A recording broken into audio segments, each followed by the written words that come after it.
Welcome. This is Real Healing, Real Awakening with Phil Golding.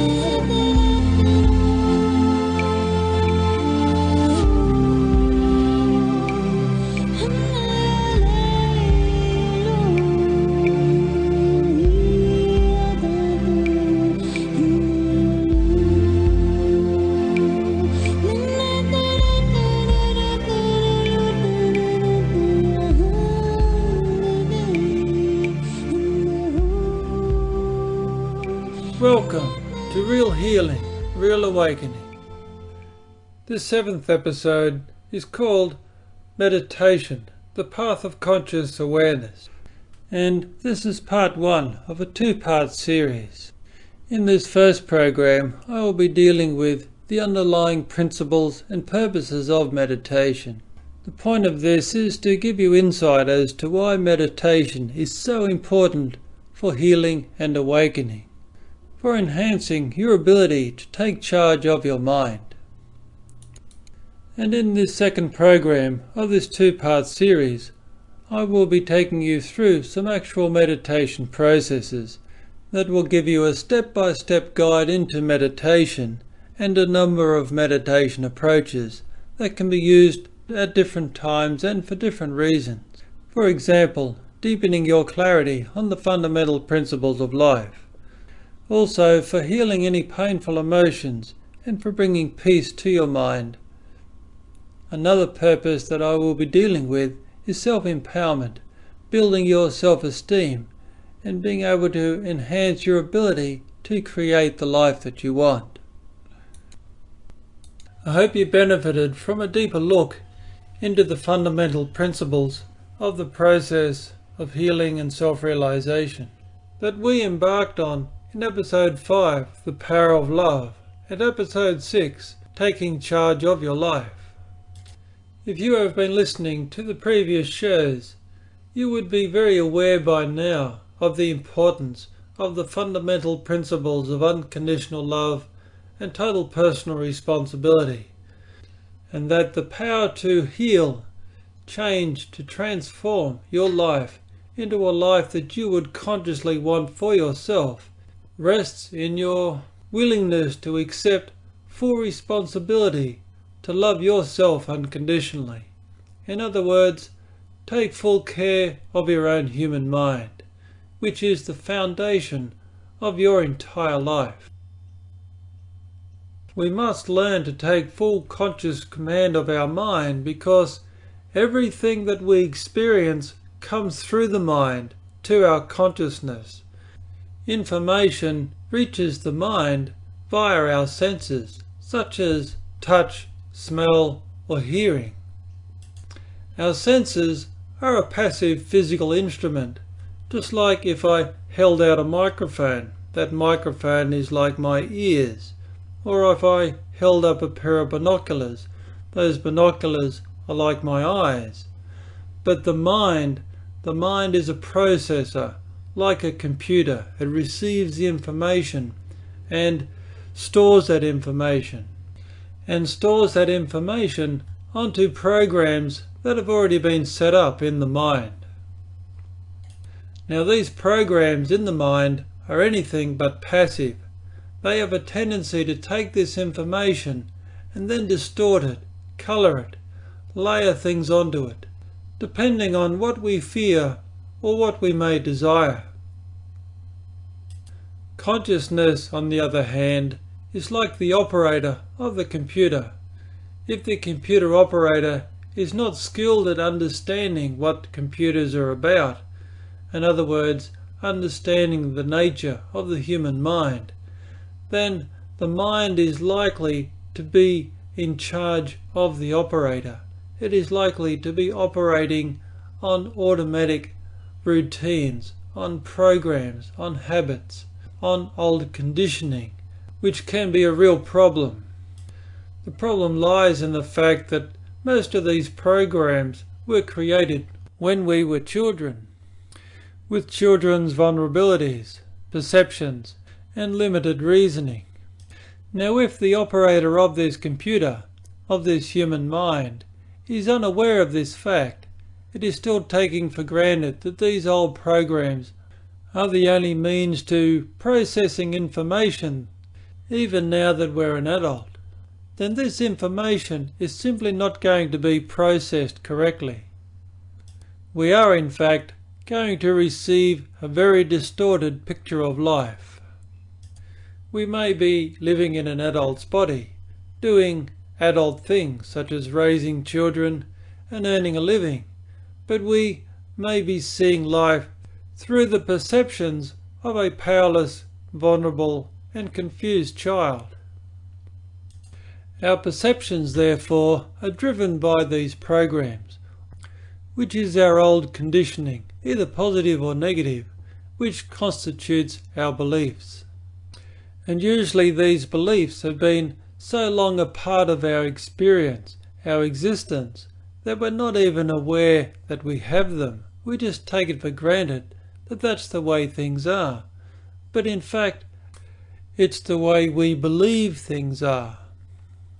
If we are running programs in our mind, beliefs in other words, such as other people are responsible for my choices, or it is the role of other people to make me happy, or other people make me really angry, then my ability to take conscious charge of my life is going to be very limited indeed. These beliefs are understandable and quite natural in children, who are rightly dependent on others to take care of them, but it is not appropriate for an adult. For an adult to be able to shoulder adult responsibilities in an appropriate way, then that adult must know how to emotionally stand on their own 2 feet.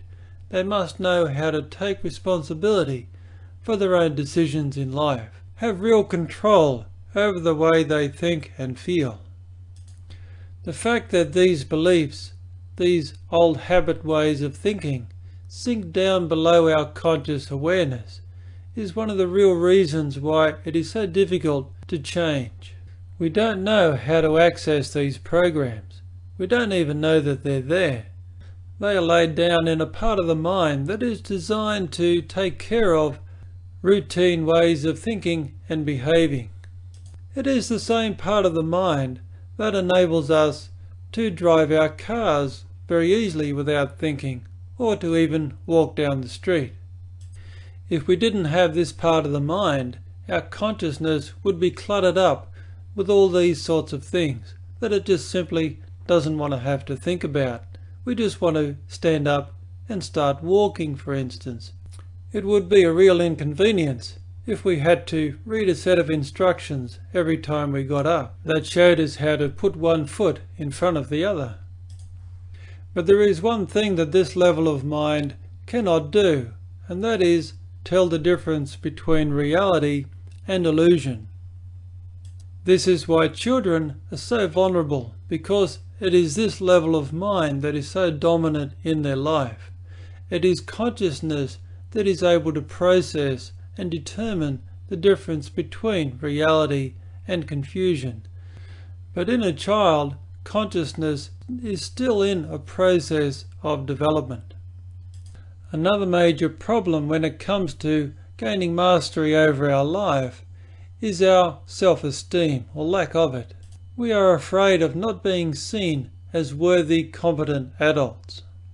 Instead of accepting our confusions, accepting our limitations, and doing our best to learn about them and correct them, we instead, because of pride, try to cover them up. We try to deny them, and we try to make other people wrong in order to deflect the attention from our own faults.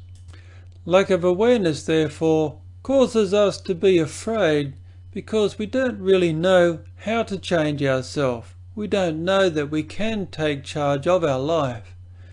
And we are afraid of being judged and condemned by others, so we try to deny our humanness, which then prevents us again from really looking at ourselves. So a lack of awareness, or confusion if you like, and denial, a sort of ego protection, are two of the main obstacles to gaining awareness, true consciousness, and self-mastery. A way to break out of this denial factor, the defense mechanisms of a vulnerable ego, is through self-acceptance and total personal responsibility. The first 2 steps of the 5-step process for healing, wisdom and empowerment that I've been telling you about in the first 6 shows of Real Healing and Real Awakening. It is accepting our humanness. It is accepting that we are the representative of unconditional love to our own human self. We have a right to be human. We have a right to have these programs, to have these confusions. As a child, we did not raise ourselves. We could not control our environment, our circumstances. It's like the handicap system of life. Here we are now as an adult. We're going to run our race, but we can actually control that handicap system. As a part of running that race, we can learn how to lighten our load, lighten the baggage that we carry in our minds. And we do this by forgiving ourselves for having that baggage in the first place. Welcome to the human race. We all have it. The important thing is we can do something about it. So accepting yourself and accepting that you can take full responsibility for your mind and your body and your life in general is an essential thing to come to understand. So let's say you have done that. You have set that intent. You are on the way to learning how to truly love yourself unconditionally and accept responsibility for everything that you think, feel, say and do. And you've been doing this for a while, and you look back and you say to yourself, wow, this has really made a big difference to my life. This has sorted out a lot of my problems. There's so much less conflict and stress. I feel so much better about myself. But there's a lot here that I'm still not getting a grip on. I'm still quite confused. I'm still reacting a lot. There's still ways that I am not living the life the way that I want. And I want to create the life that I want to live. How can I go to the next level? How can I be able to look even deeper into the programmings of my mind? How can I reprogram that mind? How can I really understand the nature of life? What is it that I can do that'll help me do that? And the answer I'm suggesting here is meditation. Meditation is a way to lift the lid off the mind, to be able to become the master of this mind, to be very, very aware of the nature of mind. And you cannot really take command of something that you don't have a good awareness of. How can you work with something you don't see, that you simply don't perceive? Meditation is an essential tool for gaining that awareness in order for you to be able to then act. I have already dealt with the subject of meditation in step 3, let go and tune in, which is in episode 2 in the 3-part series that introduces the 5-step process for healing, wisdom and empowerment. But we are going to take a deeper look at meditation now, and to begin with, from the perspective of Buddhism.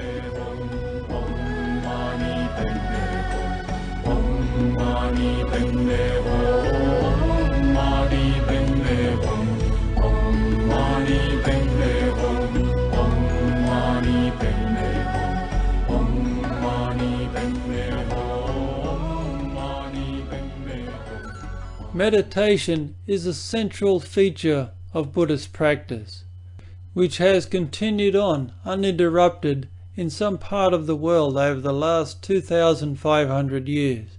There is a wealth of knowledge here that Western scholars, Western psychologists and psychiatrists and workers in that field would do very well to take seriously.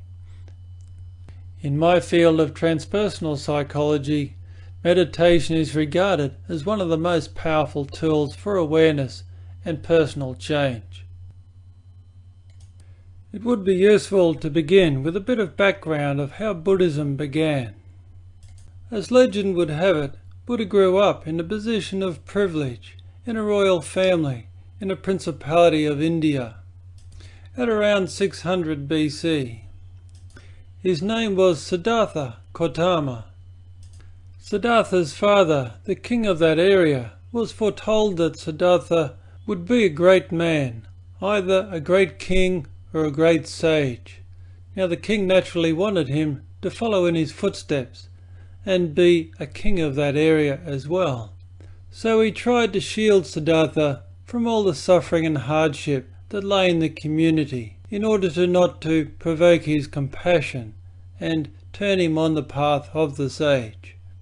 He wanted to condition him to be a great ruler instead, but to no avail. As soon as Siddhartha became old enough, he started to make his own way into the community and saw suffering, old age and death. Perhaps because he started off in a position of privilege, he had a conviction that suffering must be unnecessary. No doubt his conviction went deeper than this though.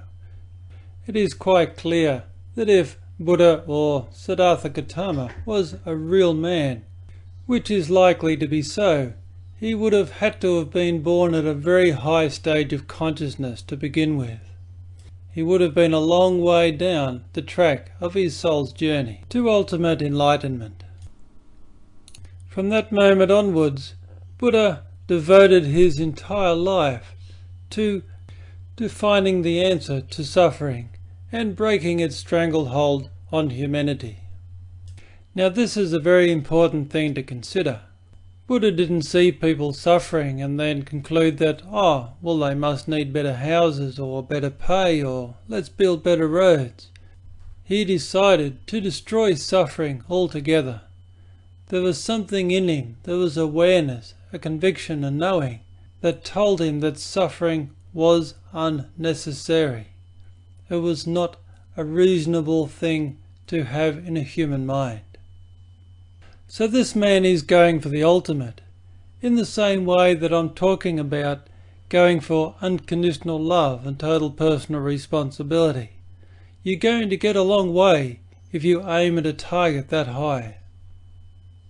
So off he went on his journey, and he joined the spiritual traditions of the time that renounced everyday life that was dominated by the ego and its mind and the constant needs of the body. He became a wandering ascetic monk. He devoted himself in many practices of self-denial in order to try to break the mind's grip on its various dependencies and fears that keep it tied to suffering. Through these practices, Gautama mastered the art of meditation. And through meditation, he came to realize that these severe self-denial practices were actually weakening him. They were actually self-defeating. They were blocking him from getting to the next step. He realized he was falling into a trap of a hate of human life, of his physical body. This is similar to Christian monks of old when they practiced mortifications. Buddha realized that being attached to anything was going to lead to suffering, but he also realized that having an aversion to anything was also going to lead to suffering. So he discovered what he called the middle way. The power of this realization was enough to enable him to take the next step into full nirvana or spiritual liberation, where his conscious awareness was able to fully break its grip from the body-mind and position itself as the master of his human self. He was able to realize the full power of his spiritual potential, and therefore gain what we would call superhuman power. And this great power was based in unconditional love and compassion for all beings who were still suffering. With this great power of knowing, the Buddha began to teach all who were willing to listen. And eventually these teachings were formalized and put down in written form. and came to be known as the Four Noble Truths and the Noble Eightfold Path. The Four Noble Truths are as follows. The first is the reality of suffering. The second is the nature or cause of suffering. The third is the answer to overcoming suffering. And the fourth is the path of overcoming suffering, which is the Noble Eightfold Path. The Eightfold Path consists of 1. Right view, 2. Right intent, 3. Right speech, 4. Right action, 5. Right livelihood, 6. Right effort, 7. Right mindfulness, and 8. Right concentration. Now I'm not going to go into all of these, but I will be looking at the Four Noble Truths, and it's interesting to note, as I stated in my first show, that right view and right intent of the Noble Eightfold Path, the first two steps, are known as the wisdom steps, and they are really known as the beginning and the end. All the other steps are about practicing, understanding and mastering those two. And right view equates to unconditional love, and right intent equates to total personal responsibility. So how does all this equate to our everyday modern life in the here and now? Well, the same way the five-step process equates to it, really. We apply it to what is right in front of us, to where we are within our own self. Of course, to reach nirvana or liberation would require an incredibly powerful insight or clarity, powerful enough to be able to smash through all the mind's illusions. Nevertheless, any step toward this awareness is going to make our life much more manageable, much more fulfilling, much more peaceful and joyful.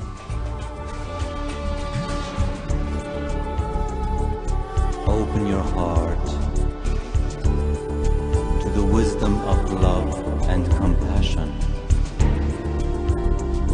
to become a sacred Buddha. So let's have a look now at the Four Noble Truths as a way to get into the meditation practice. Contemplation is a form of meditation. It is really what you've been doing as you've been listening to this show. So let's begin with some contemplation on the Four Noble Truths as a preliminary to begin our practice. As you would recall, the first Noble Truth is about the reality of suffering. Now, what did Buddha mean by that? He actually discovered that everything in physical life bears the seeds of suffering. Absolutely everything. For instance, he stated that birth is suffering. The act of giving birth is suffering. The act of being born is suffering. And then a baby suffers when the baby is hungry. The baby suffers if he's cold or too hot. Everything is inherent in suffering. If you have a wonderful plate of food in front of you, it's your favourite dish, and you could eat it to your heart's desire. Not only that, the food is just going to keep coming. You've bought the restaurant, you've bought the team. They're going to keep making that dish for you as long as you want. And yet, a week later, you're bored with that dish, your favourite dish. It was so good. Now you're suffering. How can that be? Not only that, you suffered every time you overate, due to having too much of the very thing that you wanted. You work hard, you strive, you save and invest, and finally you buy that grand house, that wonderful house that you've always wanted, full of that opulent furniture and the wonderful swimming pool in the backyard and all that green grass and beautiful gardens and gardeners to tend it all for you, and servants and housemaids and butlers, and on it goes. But inevitably you will start to take that for granted as well, or you will be afraid that someone will break in and steal some of your jewellery or one of your rare paintings. The house will need constant maintenance. You may have squabbles amongst your staff. Your children may grow up to be spoiled brats. And your partner, despite all the wealth and comfort, may leave you for somebody else and sue you for millions of dollars in the divorce settlement. And to top it all off, all your investments may go crashing in the stock market. And at this very moment, as I'm laying down this audio show, stock markets are crashing all over the world. Thousands and thousands of people are having this sort of experience. We can't stop there though. Growing old, that's suffering too. We can't stop growing old, and as we grow old, our body becomes frail, our mind becomes frail, and inevitably we suffer. Therefore, having something in this material world means there's a chance of losing it. In fact, when you consider old age and death, losing something in the material world is inevitable. Everything that we hold on to will be gone sooner or later. Losing something in the material world means you don't have it. So there's always this aspect of impermanence. And this is what Buddha discovered. There is always impermanence in the physical world. There is nothing you can absolutely rely on. Everything is moving and shifting. It's not a very happy story, is it? But then that is life, isn't it? We can't really deny it. When we look at it, face it, that is the inherent nature of this physical world. Didn't Christ say, build your house on rock, not on shifting sand? Wasn't he talking about the same thing? But are these things the cause of suffering? Is impermanence the cause of suffering? The answer is no. All this are the conditions of suffering. The cause of suffering is our attachment to things that are impermanent. And this is the second part of the Four Noble Truths. If you try to hang on to something that is impermanent, if you try to base your self-esteem around it, create your identity around it, inevitably it will go, it will crumble. You will suffer because of that. So Buddha discovered that it isn't the conditions of this world that causes suffering. It's our attachment to it. It's our expecting it to be permanent. It is us expecting it to give us fulfillment, to somehow give us that ultimate sense of safety, security and satisfaction. Buddha realized this is never going to happen. He in fact observed everybody staying busy, trying to chase that elusive fulfillment in an impermanent world and never succeeding. Isn't this what we're still doing today? Back to that stock market again. So should we just reject it all? Escape somewhere? Drop out? But escape to where? Drop out to where? We tried to do that in the 60s. Didn't work. But then if we do that, we're indulging in aversion. We're basically hating something, which Buddha discovered is just the other side of the coin. We're either chasing after it or we're running away from it. Both of them are two extremes. We have to find the middle way. We have to accept what is and work with it. There has to be a way to do that. And Buddha regarded that way as non-attachment. In other words, participate in life, but not be emotionally dependent on it. But how can you do that? How can you not be dependent on anything? What are we going to hang on to? Well, Buddha basically said, nothing. You don't hang on to anything. But you do depend on something. But that something isn't outside yourself. It's not even your body. It's not even your mind. It is your consciousness. And it's more than your consciousness. It's the very principles that are the foundation of the power of that consciousness. Back to right view, right intent, unconditional love, total personal responsibility. In fact, it is just unconditional love, supreme consciousness, absolute total reality. This is what is permanent. He said that hang on to what is permanent. This is what we need to base our self-esteem, our awareness, our consciousness, our beingness around. That which is permanent. So simply step back and consider that. Look at those principles. At what time in human history have those principles not applied? There is no time. They are always applicable. What human being do they not apply to? They apply to everyone, always, and there will be no time when they don't. And it probably goes even beyond that. The 5-step process for healing, wisdom and empowerment is based on those two ultimate laws of consciousness. That is why it works so well. That is why people are able to transform their lives using those principles. It's nothing new. It's nothing any particular difference to Buddhism. It's just a different way of looking at it, which is useful because we need lots of different angles in order to be able to look inside our own mind. So what Buddha discovered through the power of meditation and the insight that came with that is the power of his own consciousness, and that being a consciousness that is above and beyond all that is impermanent, including his own body and mind. A deep understanding of non-attachment is not an easy thing to achieve, but it's an essential thing if we wish to rise above the suffering and confusion, limitations of our mind. The central feature of meditation is learning to become the observer of our entire experience of life, and in particular of our own mind. That is where we start in meditation. If I can observe myself thinking, if I can observe myself feeling, if I can observe my bodily sensations, then who is doing the observing?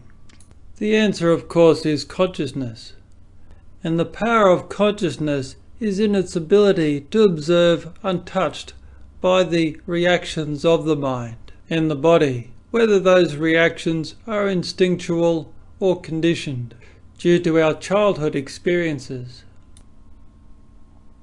Within the stillness, the silence, and the tranquility of consciousness of the observer is the full power of the universal life force of unconditional love, its clarity, its wisdom, its power to respond to any given situation in life in the most effective way for that moment. The power of consciousness, therefore, is reduced to the degree that it is lost within the mind, and that it can't separate itself from the blind habits, conditionings, the old programming of the mind. Due to being lost in the mind and its habits, consciousness is unable to see with perspective. It loses its power of choice. It becomes a blind reactor rather than a conscious responder or actor. In a previous show, I used the analogy of a rider and a horse. A rider is given a horse that has been poorly trained, that has many self-defeating habits. But this rider has no choice but to use this horse to carry out certain important duties. He has to work with this horse. He has to gain the skill to be able to take command of this horse, and as much as possible to retrain this horse, so the rider is not constantly struggling with this horse in order to perform his duties. In regards to meditation, the horse is the mind, the rider is the observer, is the power of conscious choice. Unfortunately, at this point of time in human history, the average person can't even tell the difference between themselves and the horse. They are not even aware of themselves as someone who can potentially be in charge of this horse. They just regard the horse as themselves. The horse takes them wherever it wants to go. So to begin with, we must be able to differentiate ourselves from our mind. The rider must know he is riding a horse, that he is the rider, not the horse. As a being of conscious awareness, we must know that we have a mind, which is an instrument, a tool, a creature that we are here to be in command of, in order to achieve our full potential in this life. So the first step in meditation, or conscious awareness even, is to get out of our mind. But this need, this desire, this practice of getting out of our mind is really not that unusual. We're doing it all the time in our society. Isn't that what we're trying to do when we have a few drinks? When we take alcohol, in other words? Isn't that what we try to do when we take drugs, such as marijuana, heroin, ecstasy? Isn't that what we're trying to do when we watch a movie or a play? Isn't that what we try to do when we become very proficient in a sport or some sort of an art, such as dancing? Now, some of those practices are really about aversion, such as the abuse of alcohol, for instance, or drugs. If I'm indulging in such a practice, it is quite clear that I don't like my present state of mind. I'm trying to escape from it. Even just social moderate drinking, even this is an aversion, even this is a dislike of my present state of mind. I want to relax. I want to be more at peace. I want to let go. So I have a few drinks, lighten up, loosen up, have some fun. Because my consciousness is not awake enough, because I have not realized my power on that level, I am unable to achieve that state at will. I have to rely on some sort of a substance to intake something in order to achieve that state. As someone who is indulging in that sort of behavior, I am basically trying to escape suffering. What about participating in sport or the arts? Is that just trying to escape suffering? Well, in a way it is, but only partly. I might be bored and looking for something to do, but that doesn't mean that I should stop doing it, particularly when it comes to sport or the arts. Really, what it is also about is trying to reach my potential. It is trying to express myself in some very profound way. And if I get quite good at it, or very focused in it, whether it is sport or the arts or some other pursuit, I may be able to get into what's called the zone. I get beyond my mind into my conscious awareness, into a higher state of consciousness where everything else seems to fall away and my potential zeroes in, focuses in on that task, and my ability to perform that task increases to a point where sometimes it is seen as superhuman. This is meditation. This is practicing the principles of meditation in an active pursuit. Now, this skill of concentration, awareness, clarity, consciousness can be applied to my entire life, right across the board. I can be in the zone, if you like, all the time. I can be in the zone driving to work. I can be in the zone doing my work. I can be in the zone interacting with my child or my partner. I can be in the zone. I can therefore, in other words, enhance everything in my life by being present, by being conscious, by being aware, and therefore being able to make the highest choice in the moment in regards to what is most appropriate for that moment. That is the power of meditation. In Buddhism, that's called mindfulness.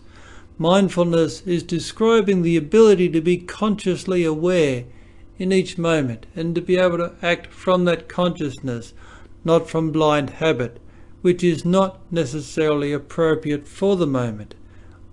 Blind habit is inevitably created at some past point. It might be useful now, often it is not. Often it's absolutely disastrous. So meditation isn't some strange Eastern mumbo jumbo. It's not something that weirdos do. We're doing it all the time if we're truly becoming skilled at something, if we're truly concentrating on something. I mean, I used to watch my mum sitting down knitting in the afternoon. There she was, meditating. I would watch my dad tinkering away in the garage. There he was, meditating, in a state of presence, in a state of calm, letting go of everything else, just simply in a state of being. Except, of course, when he whacked his finger with a hammer.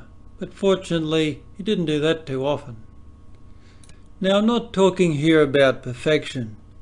When I'm speaking of being mindful, being in more of a state of being in the zone, on a permanent basis, if you like. I am not a perfected being, but I have learnt the art of meditation and the art of mindfulness. And I have crossed a certain threshold when it comes to self-mastery. To use the rider and the horse analogy again, I am very aware of when the horse starts to slip off the track that I have designated consciously for it. I do slip up. I do say things that I would prefer not to say, but what I am able to do is catch them quickly and come back to a present state of mind. I am able to quickly come back to a state of conscious choice, where I can see my mind and what it's doing, where I can feel what is happening, where I can observe what is going on around me, and then make another choice that is more appropriate to that situation. I can honestly say that 90% of my suffering, compared to when I began this journey at the age of 24, has fallen away. I still have a long way to go in terms of ultimate enlightenment. There is still much potential that I wish to realize within myself. There are still things within me that I can still struggle with. However, I am able to master a large part of my mind at this present time. Very few things are able to pull me off my center, and when they do, I don't stay off for long. Meditation and its counterpart of mindfulness enables me to be present and aware on an ongoing basis. So what are some basic steps that will enable us to get out of our mind in regards to meditation and into our observer self, our conscious awareness? One of the first things we use in meditation is our own body. One advantage that our body has that our mind doesn't is our body is always here in the now. Our body can't be yesterday, it can't be tomorrow, it can't be over there, it can't be in somebody else's business. It can only be where we are now. Not so the mind. I can be sitting in this chair or in front of this microphone talking to you, but my mind may start to wander. It might start to think about the lunch that I'm going to have in a few hours. It may think about the discussion I had with my partner this morning. It may think about the deadline that I have to get this show done. My mind might start worrying about whether you will like the show or not, whether it has any use, if it's going to reach the amount of people that I wish it to reach. If this occurs, my ability to be able to perform the task right in front of me in the here and now is going to be reduced. This is the problem of the mind. Pure conscious awareness, however, does not have this problem. The power of consciousness is in the fact that it is always here, always now. It is always centered in the present moment. It is not bound by the past. It may be fully open to the future in regards to our potential, but it resides eternally in the now. And that is where the body is. So we consciously use the body like an anchor. We sort of toss it out and hook onto the present moment in order to pull ourselves just a bit free of the turbulent waters of the mind, just enough to be able to see above those waters, to be able to observe them, rather than be lost in them. Enough to know that we are not this mind, we are observing this mind. The way we do this in meditation is we focus on the breath. And we focus on the breath in some point of the body. For example, I can observe the rising and the falling of my chest, or I can observe the sensation of the breath moving in and out past the tip of my nose, or I can simply observe my breath as I'm focused at the center of my third eye, in between the eyebrows, in other words. The breath may always be moving, but it's a rhythmic circular motion, and that breath is always now. Every breath is a new now moment. When I am present and aware and focusing on my breath, I am here now, away from the constant busyness of the mind. I am not rejecting my mind. I am not trying to judge or condemn anything. I am simply stepping into the now moment, in a position where I can observe the content of my mind floating past like clouds in the sky, where I am not going to try to engage in it, react to it, or be pulled by it. Instead, my main focus will be on breathing, following my in-breath, and then noticing that there's a bit of a pause at the top, and then following my out-breath, and notice the pause at the bottom. You may wish to try that even as you are listening to the show. Try that to help you be more concentrated on my voice, on what I am saying. Be focused in your breath, observe your breath moving in and out, but this doesn't take up 100% of your concentration. Let it take up, say 20%, and then for the rest, simply know that you are here now, observing, experiencing what is at the focus of your intention, and that is to listen to this radio show, nothing else. The breath keeps you anchored to that intention, to this now moment, to the task at hand. Where concentration meditation is concerned, which is like the first stage of meditation, trying to bring the mind into a state of deep, profound stillness, the breath is going to be a central feature of that practice. What I wish to do is to focus only on the breath, to literally be the breath, to be flowing with the breath, but somehow be a still point at the very center of that breath. And as I am focusing on that still point at the center of the breath, it is like the still point begins to grow. It begins to expand into a great, deep, silent field of awareness, like a void. And in this void, it is very easy to spot, to observe, to sense anything that enters. At first, of course, so much of the mind is going to just flood into this space that it's going to be hard for us to tell the difference between that point of silence, that point of concentration, and the mind as it's rushing here and there and in and out, and constantly distracting us as a result. Now, even this seemingly unsatisfactory experience can be very useful. To begin with, people are quite shocked initially when they begin trying to practice meditation at how out of control their mind really is. This horse just goes wherever it likes. Our ability to control it, to command it, to steer it is virtually nil. We are controlled by our old habits, conditioning, instincts, unconscious beliefs. We are not in conscious control of our own life. It is important to look at this positively. It's important to look at this situation and say to yourself, wow, I have so much room for improvement here.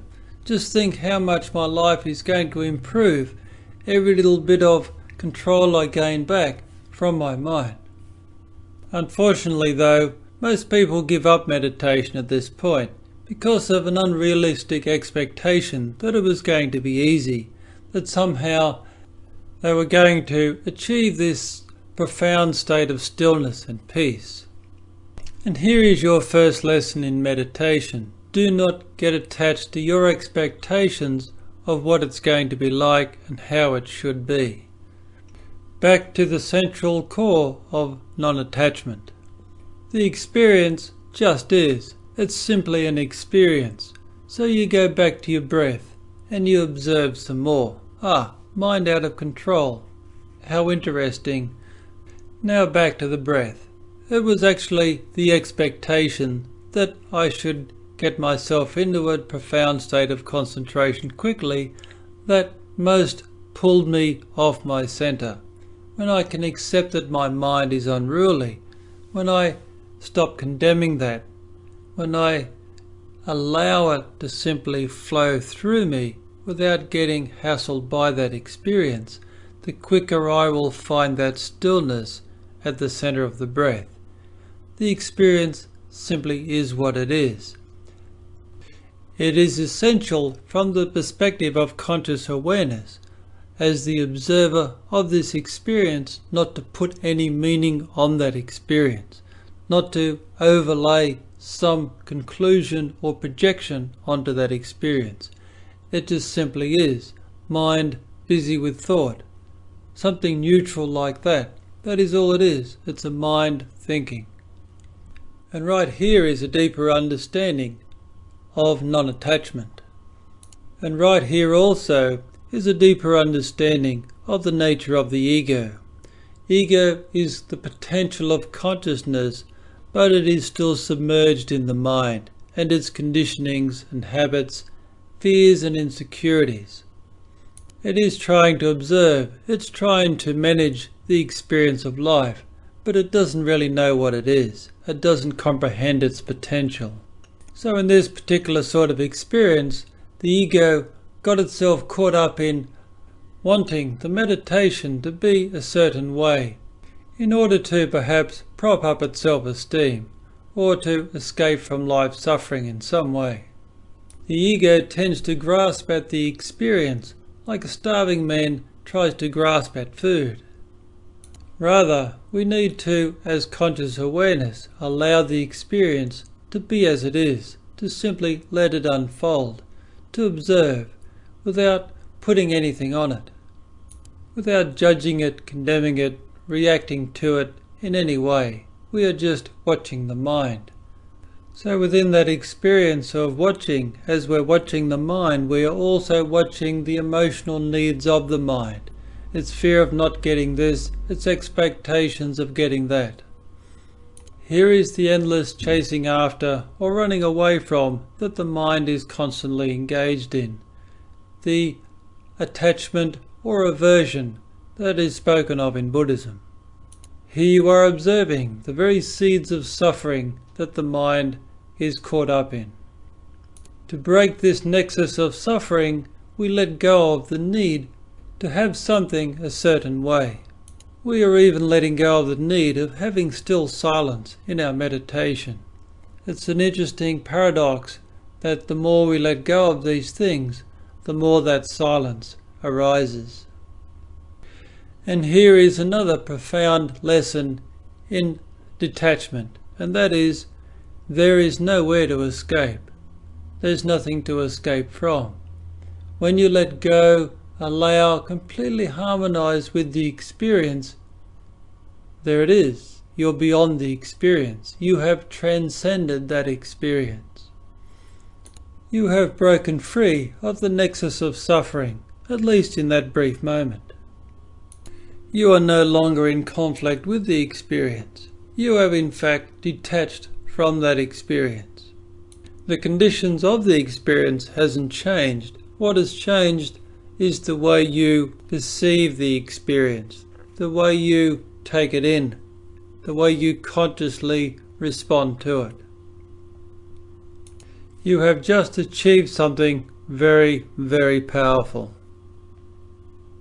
With this detachment, you have put yourself in the position to make another choice, a conscious choice that may change the way you experience a similar situation. You are starting to take charge of your life. A small step, yes, but the potential is enormous. Look how much we have learnt already, just from this brief experience. We have learnt about the nature of our expectations. Expectations are fine, but do not get attached to them, because we cannot necessarily control the environment, the outcome, everything else that's going on around. We must flow with it. A projection is the same. Do not project what you think should happen on a situation. It is going to unfold. Work with it. We learned about the ego. The ego is an ability of consciousness that is not yet awake. It's trying to manage, but it's lost in the old habits, confusions of the mind. And we're learning about the emotional needs of the mind, its attachments and aversions, and the way that creates suffering in our life. And we've learned that detaching ourselves from all that chasing or running away enables us to transcend the experience, the suffering of that experience. We don't have to reject the experience or run away from the experience, but we transcend the suffering of that experience. We get into a position where we can start choosing how we consciously respond to that experience. So back to the breath, back to breathing and observing. And when we get distracted again, simply get back to the breath as soon as you're aware of that distraction, and then observe what that distraction was about. You may have forgotten what it was about. It doesn't matter. Simply get back to the breath and keep observing, noting that the mind keeps pulling you off that center. But that's okay. Accept that. Don't be frustrated. Just keep coming back to the breath. It is the calm abiding, is the acceptance, is the allowing, is the embracing that will begin to enhance that quietness in you. It is the aversion or the chasing after, the wanting to possess, wanting to consume, that is causing the suffering, not the experience itself. So try to practice just this basic technique in your everyday life. Spend short blocks of 10 minutes just sitting, breathing, observing, accepting everything that you're observing, allowing everything to flow on by, letting everything go. Simply be the breath. Observe. Free yourself from attachment to the experience. Find the peace in that, if you can. While you're out and about during the day, remember the breath. Peace is just a breath away. Stop. Breathe. Be observant. Be mindful. Am I being driven by my mind, or am I choosing in this moment? Nothing is more important than my serenity, my tranquility, my peace of mind. Think of it that way. Let it all go. Make a conscious choice. That is, truly caring toward yourself without making anybody wrong. All the principles that we've been learning in the previous shows, here they are. You can apply them in that moment of conscious stillness. So this wraps up the first program on meditation, a bit like Meditation 101. Next week we'll continue with a little bit of insight just to summarize what we've done here, but then get into some exercises in stages that will give you some real tools to use in your daily life. Be a guardian angel to yourself, and love will always warm your heart. For wisdom is intelligent love in action.